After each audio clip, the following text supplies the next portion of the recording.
তো খুড়ারা আমি তোমাদেরকে আজকে একটা ভালো জিনিস দেখাবো যে স্ট্রাগল কাকে বলে। এখন বাজছে একটা ভিডিও, এখন তো আমার কাছে ফোন নেই, না তো আমি টাইমটা দেখাইছি। যে ফোনটি ক্যামেরা করছি এটা একটা ফোন আছে, আর একটা ফোন খারাপ হয়ে আছে। তো ভিডিও টাইম অন করা আছে, তোমরা দেখতে পাচ্ছ যে আমি ভিডিওটা করছি কখন। এখন বাজে একটা একটা 5, 2, 3 হবে এরকম কিছু একটা। তো এখন বাজে রাত একটা, আমি দেখছি স্টুডিও আমি এডিট করছি, আর রুমে সব লোক ঘুমাচ্ছে। আমি রুমে ভয়েস দিই পারতেন, কিন্তু তার রুমে ভয়েস দিলে আর ঘুম ডিস্টার্ব হয়ে যাবে, আর জোরে জোরে নেই আওয়াজ দিলে ঠিক ভয়েসটা আসবে না। তাই এখানে বসে ভয়েসটা রেডিও করছি। এটা দেখো এই যে এইটা হচ্ছে আমার স্টুডিও, এখানে কাজ করা হয় সকাল 8টা থেকে রাত 10টা অবধি। তারপর রাত 10টার পর আসি, পা হাত ধুই, খাইনি করে চলে আসি এখানকে 11টা টু ভিডিও এডিট করি, ভয়েস দিয়ে এখানে পাই যে 1টা 1:30 অবধি।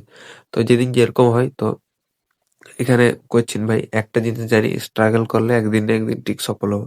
তো গরিব ঘরের ছেলে আমার ভাই স্ট্রাগল করতে কোনোদিন ডরাই নাই, তো আগেও ডরাবো নাই। তো মেন জিনিস একটা খারাপ লাগে কি, এত স্ট্রাগল করে একটা ভিডিও বানাই, কিন্তু তোমরা দেখো, লাইক সাবস্ক্রাইব করে নি, তো সাপোর্ট করো ইয়ার।